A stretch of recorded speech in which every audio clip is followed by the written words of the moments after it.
Assalamualaikum warahmatullahi wabarakatuh. And very good afternoon.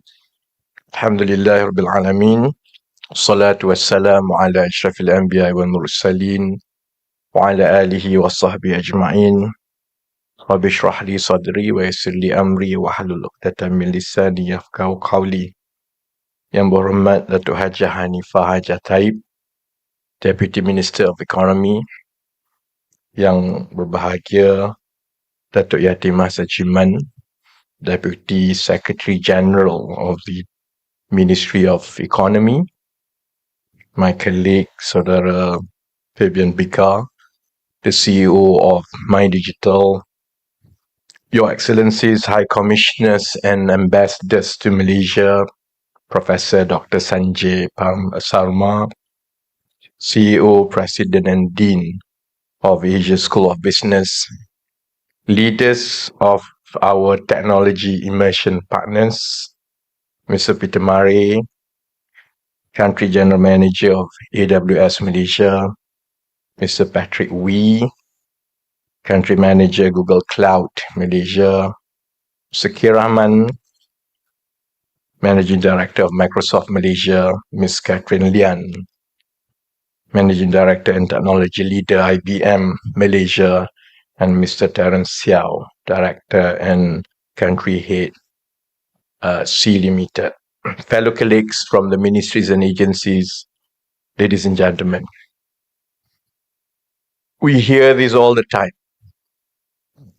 that digital transformation is good, AI is revolutionary, and organizations that make data-driven decisions would eventually outperform others that are left behind. Conversations about the benefits of digital have become trite. None of us in this room need to be convinced of the benefits of digital transformation any longer. But there must be an explanation as to why we are still stuck at this current state of technology development in this country. If everyone acknowledges that digital transformation is essential, there must be a reason why, despite 92% of Malaysians organizations considering digital transformation as a priority, yet only 17% have progressed beyond the infancy stage of technology adoption. To be sure, it is not necessarily for the lack of intent or motivation. In fact, many organizations have started building websites and social media accounts as the primary interface with users. And e-commerce platforms have been widely adopted by small businesses and sole traders to make money. Some organizations have even started to put up job advertisements for software engineers and data analysts to make better decisions in the long run. Larger organizations, companies, and government agencies, for example, have also embarked on large-scale digital transformation projects that follow a similar pattern. A leader gets excited to embark on a digital transformation project after attending a conference about AI, procures a consultant to design a roadmap, puts together an IT team of old and young, sets an ambitious timeline, and demands progress updates from week to week. We all have gone through this. It goes from smallest of organizations to large corporations, and in fact to the country. And MyDIGITAL, for example, was created as the project manager for such an IT project. It's not for a corporation, it's for the country. Malaysia actually has a digital blueprint, and the agency entrusted to oversee the implementation and transformation of such a blueprint is MyDIGITAL, which is under my ministry. So we all know more often than not, these tracking meetings fade away. Cost starts to overrun a few times over, and deadlines are missed repeatedly, that they are relegated to the background. This is another IT project. It happens everywhere. IT and other teams start to point fingers at each other, and the organizations loses morale in their aspirations of being a tech-first, user-friendly organizations that they initially desired. In the end, the organization looks similar to what it was before. Of course, a few millions burned along the way, but hardly a single innovation, a single application of analytics or machine learning models. In this country, we always blame the implementation and we always say that we have the best of planning. So we all have this problem from the highest level of the government and the nation all the way to organizations. I see colleagues from the big giants basically smiling because they must be telling themselves we got it right. But I think we all can accept that many organizations are also surprised when they find out that one of the earliest stages of building a tech-driven organization is to resolve the technical debt, which is to clearing up legacy systems, removing excessive infrastructure, migration to the cloud, and we're still talking about it in the public sector, repairing flows to the data lake. And all this has to be done even before the exciting parts could come in. And for this to happen, it takes a leadership that really understands the whole flow and the whole journey of a digital transformation. It's not just a roadmap put together by a consultant. It's the appreciation every time we talk about machine learning or analytics that most probably 80% of the work is about data cleaning before you can get to the sexy 20% of the later part of the journey. Unfortunately for us, the longer an organization delays this process, the higher the technical debt that will be accumulated.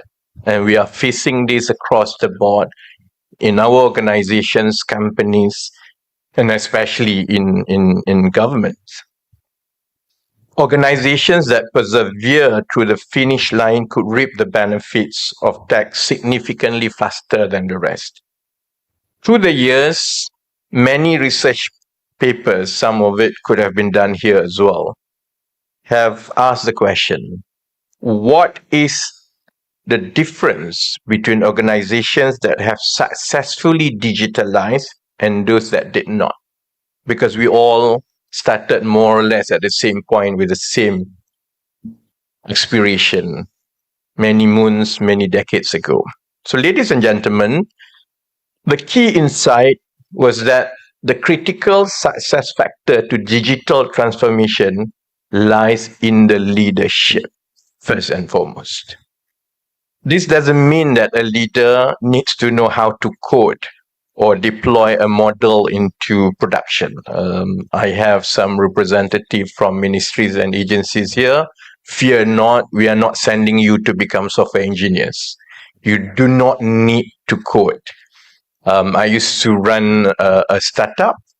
I used to do an electronics engineering degree where a chunk of it was software engineering, and I really hated coding. But I realized one thing from earlier on, you only need to know the concept and then you'll be able to ask the right questions. Then your software engineers know not to bluff you, because they know enough that while you do not go through the codes individually, you understand the architecture, you understand the product design, you understand the product market fit, you understand what each application has to deliver, and that's how we develop the overall team that can ensure a successful digital and tech transformation of any organization. An organization is more likely to be a digital transformation top performer if it is led by someone who understands how different technologies work, sees IT as one unit with others and not see IT or tech as an ancillary service to the main product or to the main services. And most importantly, makes a personal commitment to prioritize digital transformation at the highest management level. A leader who is willing to get into detailed conversations with the IT and tech teams and dig into the root causes of a problem and appreciate the complexity of the frameworks. At the national level, the Ministry of Economy understands the urgency to act and the complexity of the task at hand. And as we have a blueprint and we implement this, we also understand that this appreciation must be pervasive enough, especially at the highest level of the public sector. Because the public sector enablers must work hand in hand with the private and tech sectors in order to move the needle for the whole economy. At the base level, and we've been doing this for a long time, we are accelerating upskilling programs at scale through democratizing the access to training programs nationwide over and above what has been done before. We've talked about hackathons, we've talked about startups, we've talked about training at the base level. But the difference now, we want to make sure that all these efforts in building the scale and capability in the economy must also be complemented by the readiness of the policy and public sector to make sure that the two jive together. That's why today we are here. I know that it will take some time before the country and society understand what is happening here, but it is out of that recognition that we are launching a one-of-a-kind digital leadership program called the Executive Leadership, Digital Leadership or EDL program today. The EDL is a program that puts together senior leaders from the public and the private sector, and that's key. It is looking to curate a generation of public and private sector's leadership from across the board so that we can move policies and initiatives hand in hand on both sides of the fence. And it is not just targeted for leadership in Malaysia. It is targeted for leaders from all over the world. I've been to different countries and been pitching this to different nations, basically, that we hope over time we will have public and private sector leadership from around the world who come here and work together with our technology immersive partners and ASB so that whatever countries, and not just Malaysia, plan to do with digitalization and tech, we can do this harmoniously and learn from each other. The ministry and MyDIGITAL Corporation have worked with the Asia School of Business to curate an action-oriented program catered specifically to senior leaders so that leaders are not only equipped with the necessary tech knowledge, but also the toolkits to drive change. To make our program practical, outcome-driven, and sensitive to global best practices, we have introduced an important feature, which is to have the largest technology companies in the world play an immersive part throughout the program. And we are fortunate to have Google, Amazon, Microsoft, IBM, and Shopee to see Limited on board with us in this program. They will bring to the table their respective strengths, touching on data analytics, cloud computing, artificial intelligence, and digital marketing through a series of case studies, lectures, mentoring, and site visits. Leaders who are handpicked from a rigorous selection process will go through the halls of ASB and the largest tech companies and be given an unrivaled view on how the best in the world does it. In parallel to what is happening here today, we are also pursuing a policy direction in government to make sure that selected leadership of agencies and ministries go through this program to prepare them for the overall switch to GovTech that is about to happen. Because otherwise, we can't be working on a blueprint to transform digital services, government services, to digital. Yet at the same time, the leadership of public sector is not equipped to manage the transition. Campaigning was over about 2 weeks ago and I still suffer from sore throat. The next one is coming, unfortunately. So, ladies and gentlemen, just to end speech, the intensive 3-month program is meant to foster a community of leaders consisting of the world's brightest senior civil servants, industry captains, and venture pioneers who are ready to make an impact to their incumbent organizations. The government, through the Ministry and MyDIGITAL Corporation, has played and will continue to play an active role in shaping policies and programs like the EDL. Among others, we will co-fund the program to make it accessible to as many forward-looking leaders and high-growth companies as possible beyond the public sector. Today's launch is the first step in accelerating that progress to harness the power of data and technology. And we welcome leaders from all over the world to participate in this program. The government will be dedicating senior civil servants from every ministry to join the cohorts so that the government could also play our part in building a citizen-centered digital service, the often repeated GovTech that is now featuring in all over the place, in all our documents. And the opportunity hopefully will allow leadership from public and private sectors and high growth companies from all over the world to exchange views and culture in an environment of equals. Digital transformation starts with leadership transformation. The greatest innovation does not come from something out of reach to most of us. We can talk about LLMs, statistical methods, machine learnings, generative AI, and so on.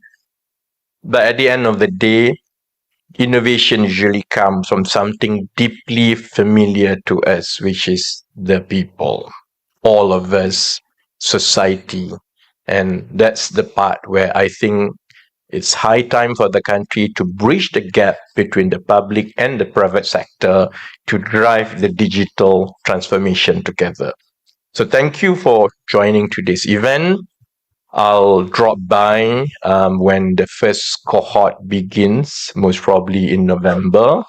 I'll follow through the progress of the first cohorts and we'll see how it goes. But I hope we'll be seeing a much more cohesive transformation of Malaysia to become a tech leader in this region in the future. Thank you very much and hope to see all of you very soon.